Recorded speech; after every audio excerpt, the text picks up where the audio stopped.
With a peaceful solution to the Doklam crisis in June, the world media, policymakers on both sides, India and China, start to seriously look at the issue of border control, particularly crisis management, since 1962.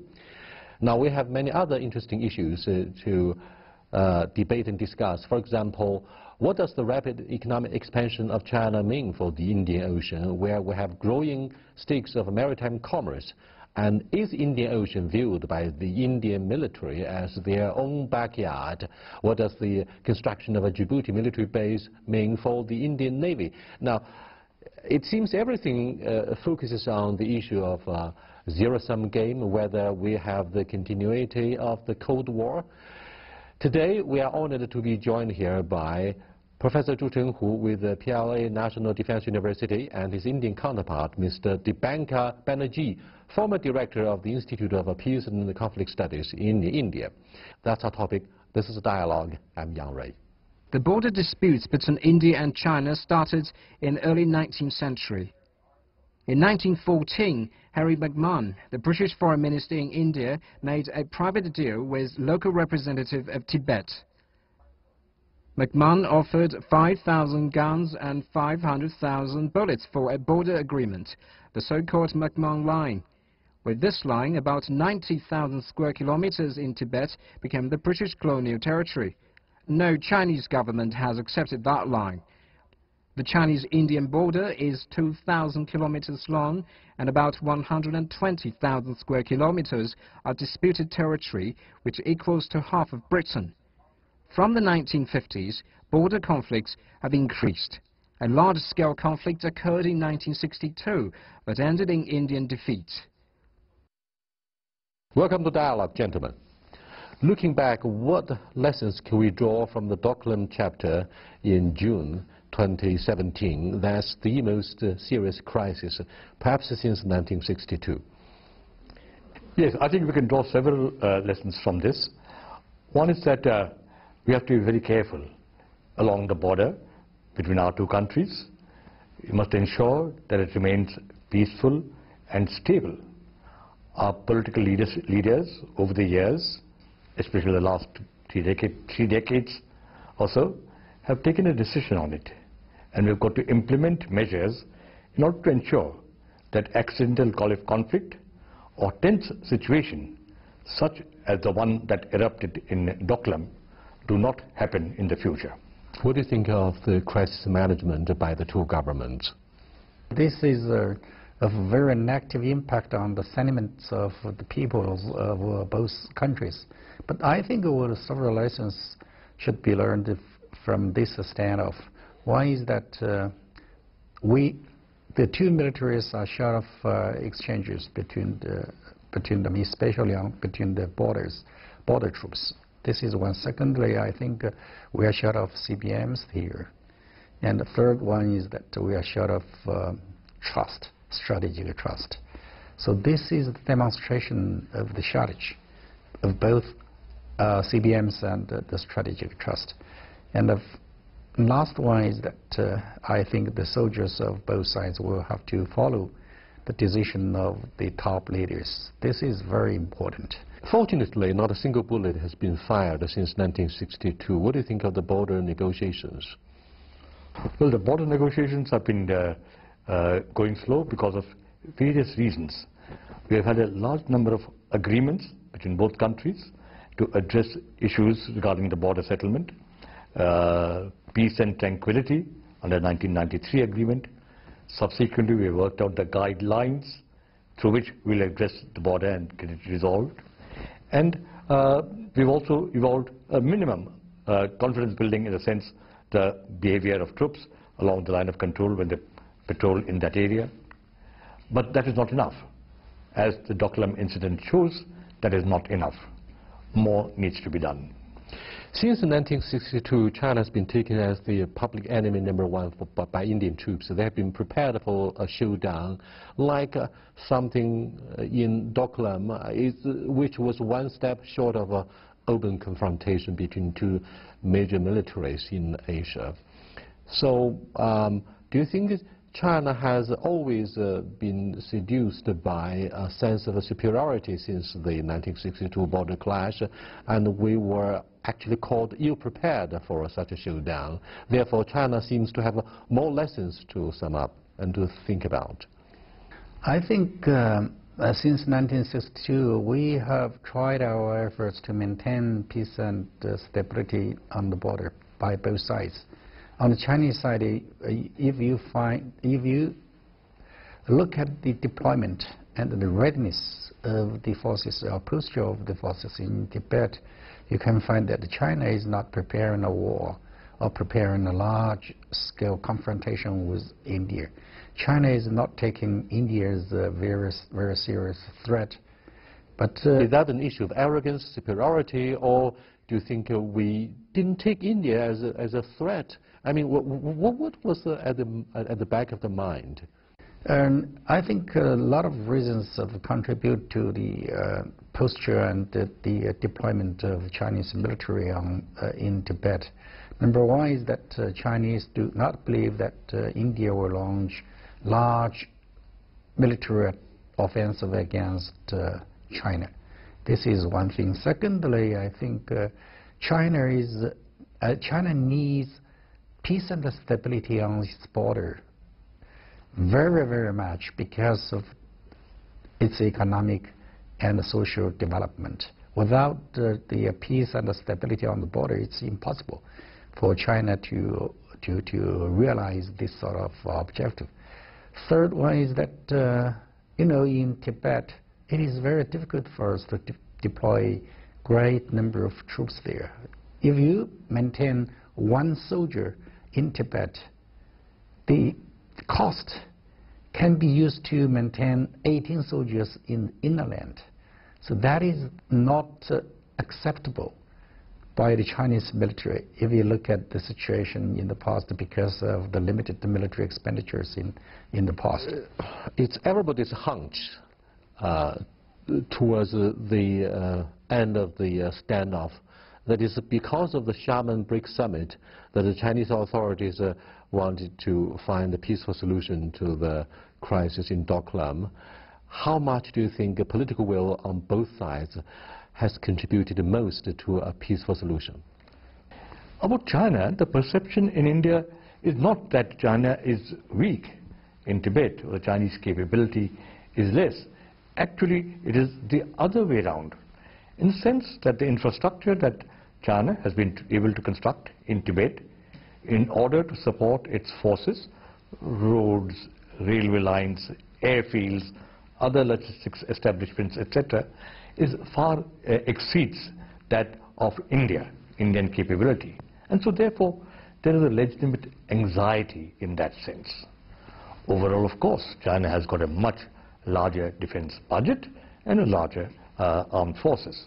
So there is that perception of, China is not weak in Tibet by any perception from the Indian side. And at the end, unfortunately, the 1962 perception continues to determine India's approach and policy. India sees the 1962 war as a betrayal and an offensive action by China, and that was something that was least expected. India was totally unprepared, and China launched an attack. We feel that was without provocation. That war need not have been fought. Just like the Doklam incident, it could have been also settled through dialogue and discussion subsequently.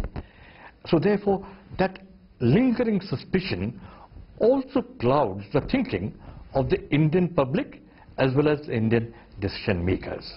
So that's what creates, exactly as General Xu mentioned, that lack of trust. It seems, General Xu, that the Indians and the Indian tabloid media are very much worried about the presence of the Chinese Navy in the Indian Ocean, despite the fact that China's flotilla escorts more of the international cargo, commerce than our domestic commerce in the Indian Ocean. But we always heard things like the Pearl theory along the coastline of the Indian Ocean. What do you think of the Indian concerns about our military build-up and the implications for the Indian Ocean?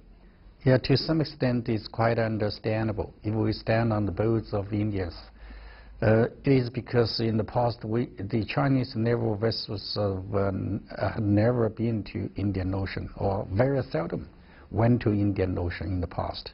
But nowadays it's different, because we are taking part in the escort operations in the framework of the United Nations.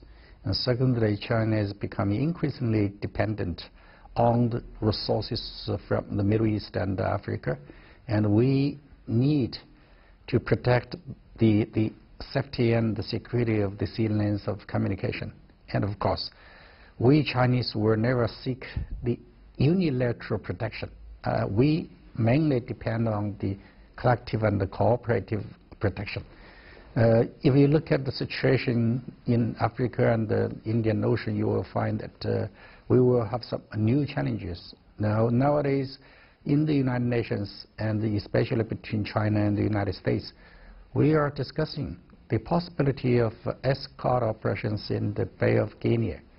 And this is a long distance. It covers the coast of more than 6,000 kilometers. That's a very huge area. And if this sort of escort operations are launched, I think we Chinese will have to send some troops, send some warships to take part in this sort of operations. Of course, the Chinese Navy will be very willing to cooperate with India to protect sea lanes of communication. Of course, during the standoff, we also heard some arguments from Indians that they can block the sea lanes of communication on Indian Ocean. And this is something that Chinese are pretty much concerned about.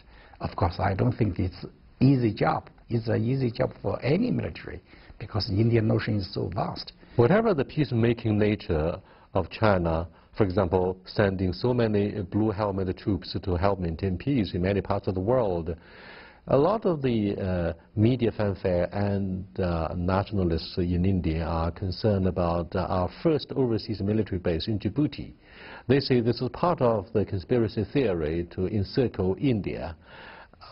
That sounds pretty ridiculous for the Chinese observers, but from the Indian perspective, do you think this will continue to work and undermine the mutual trust between our two countries?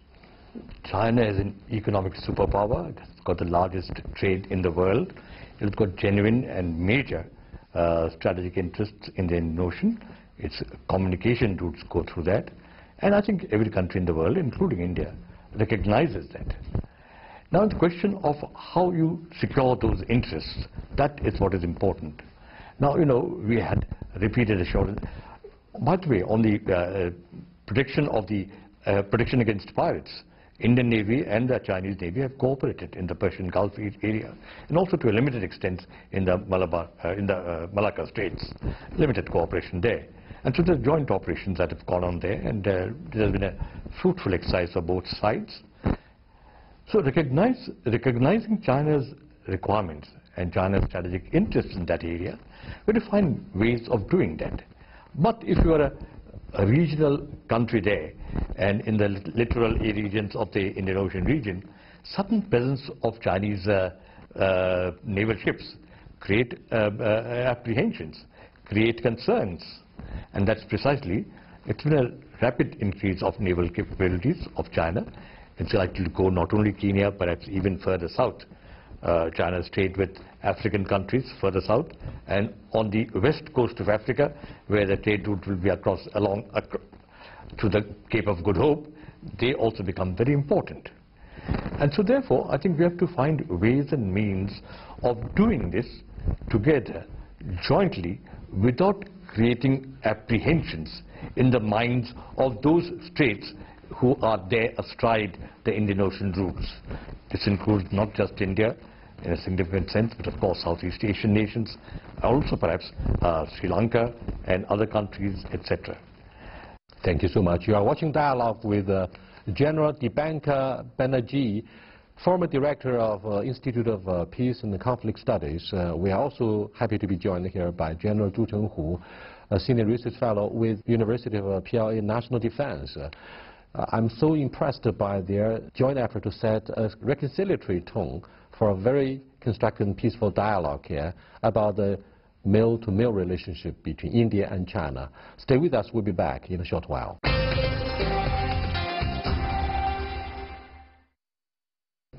Welcome back.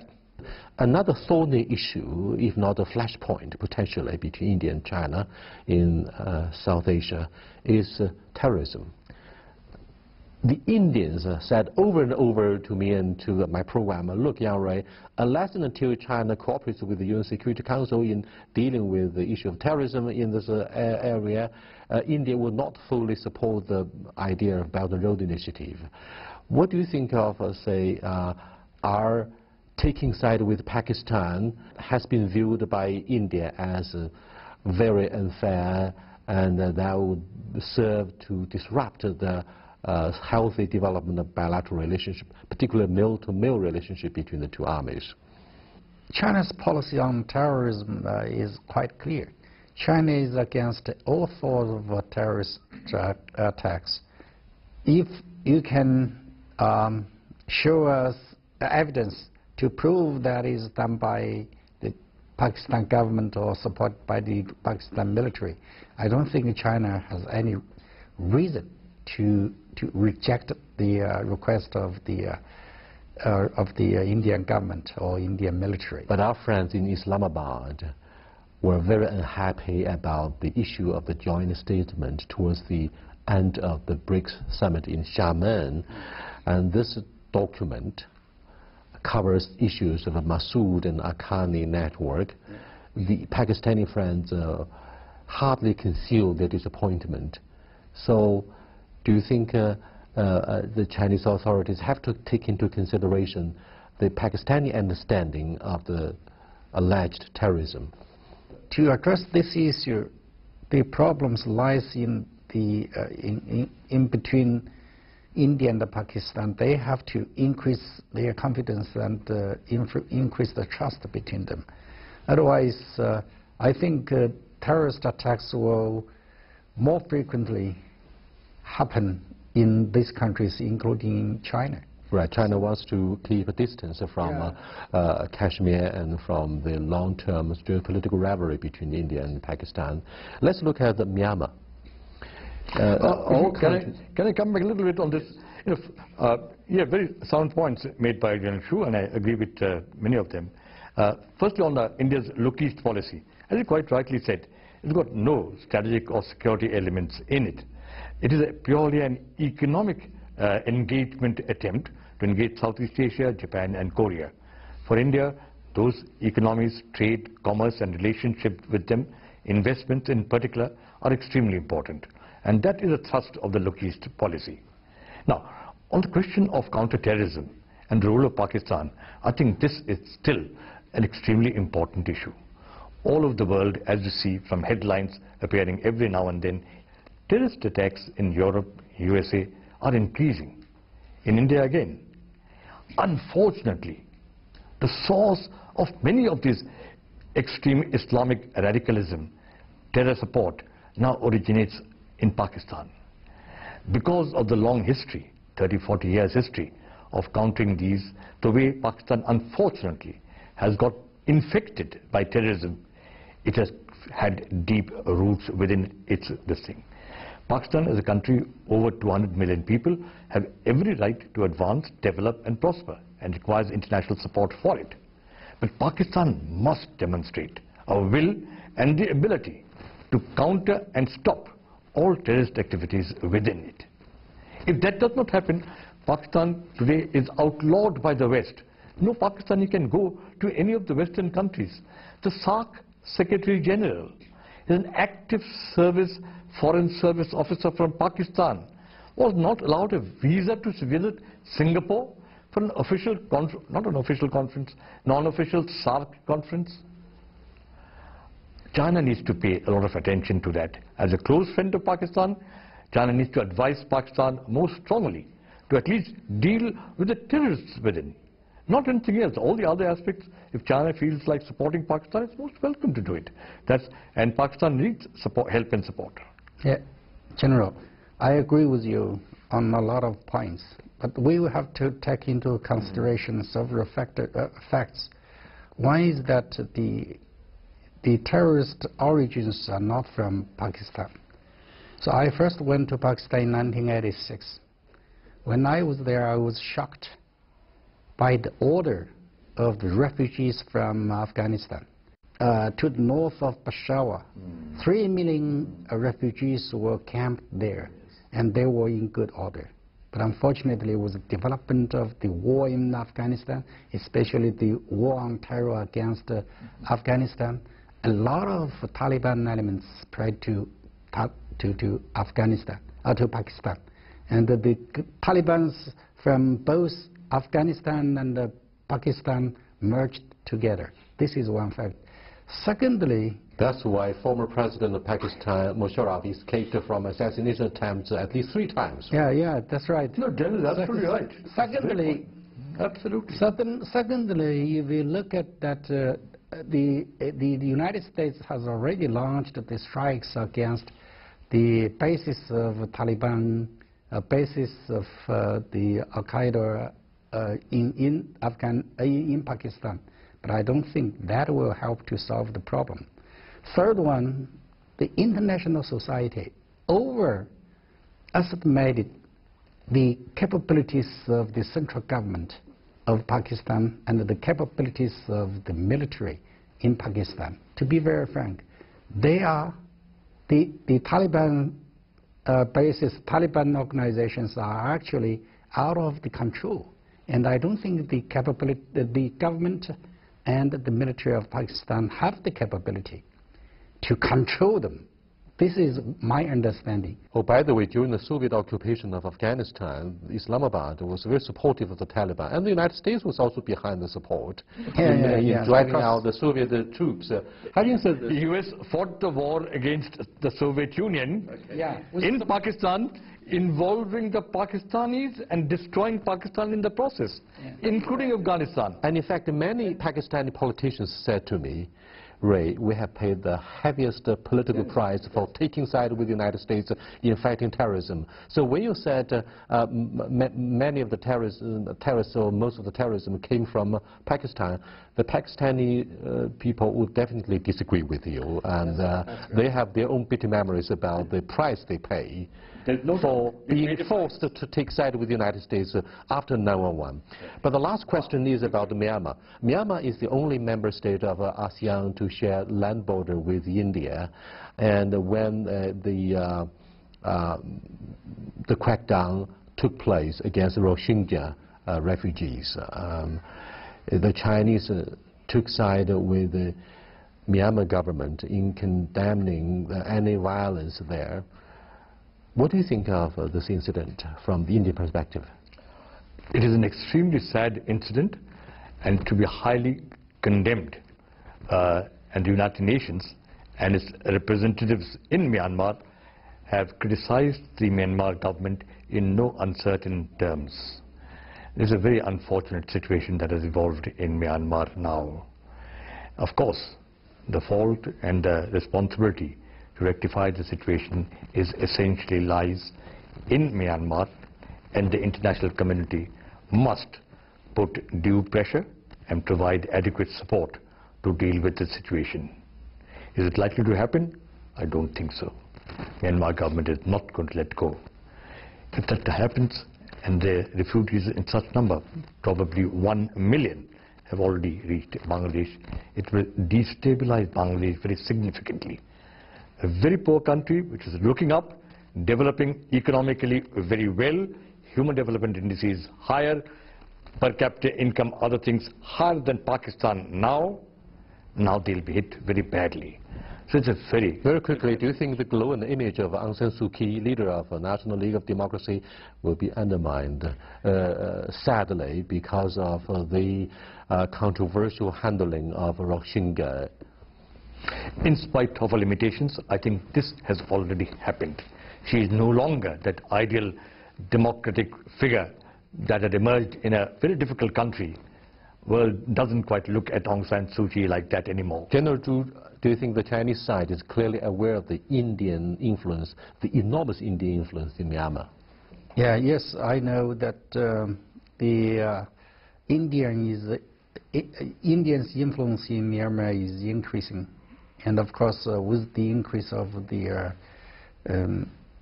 United States, Japan, and others in Myanmar. So Myanmar it will be in a very, very difficult period of time, because I don't think the present leadership can control the situation. Therefore, I believe that this country will suffer quite a lot. But do you think it will be a mistake to underestimate the PLA influence on the Myanmar military, given the history of the close cooperation between our two militaries? Yes, we have some links between the PLA and the armed forces of Myanmar. But what we are doing and what we have done is to provide some weapons to this country, to the military of Myanmar. I don't think we have tremendous influence over the U.S. military. And China sells weapons to many parts of the world. Yes, of course. Myanmar is a little industry. bit different, not like India. Indian weapons are from different countries, while Myanmar weapons are mainly from China.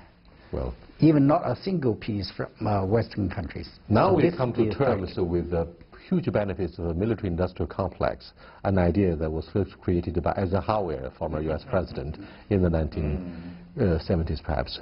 With that, we come to the conclusion of this dialogue. We're addressing the issue of mil-to-mil ties between the two countries, and of course the most important issue of how to build trust since the chapter of Doklam in June this year. I'll see you next time. Until then, goodbye.